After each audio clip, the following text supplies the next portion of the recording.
Ayan po yung kanyang email. agentjonathanmorales@gmail.com.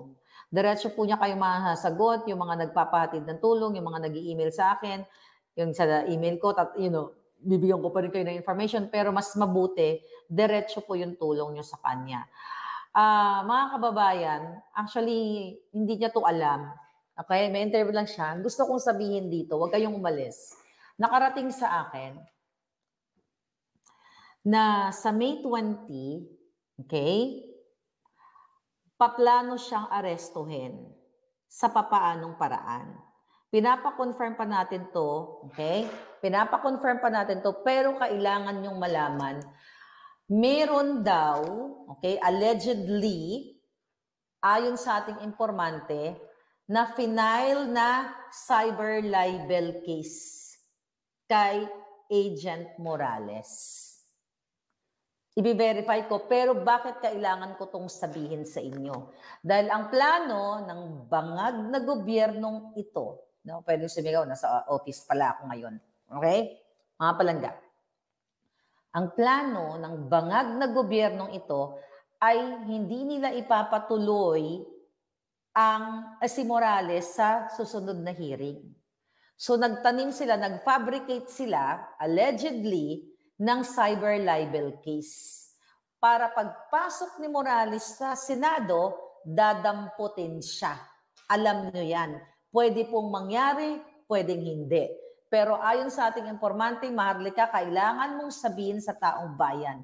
Dahil hindi nga nagtagumpay si Jinggoy Estrada, si Escudero, si Zubiri, hindi sila nagtagumpay na pigilan si Senator Bato na stop na yung succeeding hearing.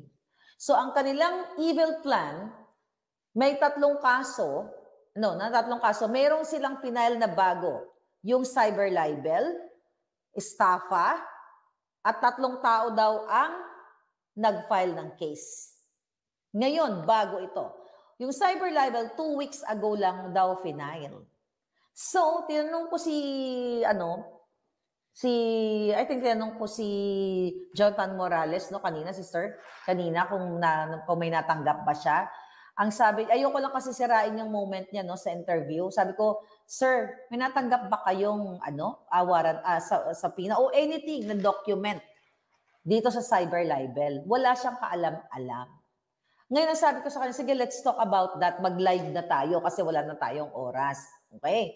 So gusto kong sabihin, may nakarating po na may di umanong fabricated cyber libel case. Ang sabi nga po sa akin ng informante, Miss Maharlika, paghandain mo si Morales ng 120,000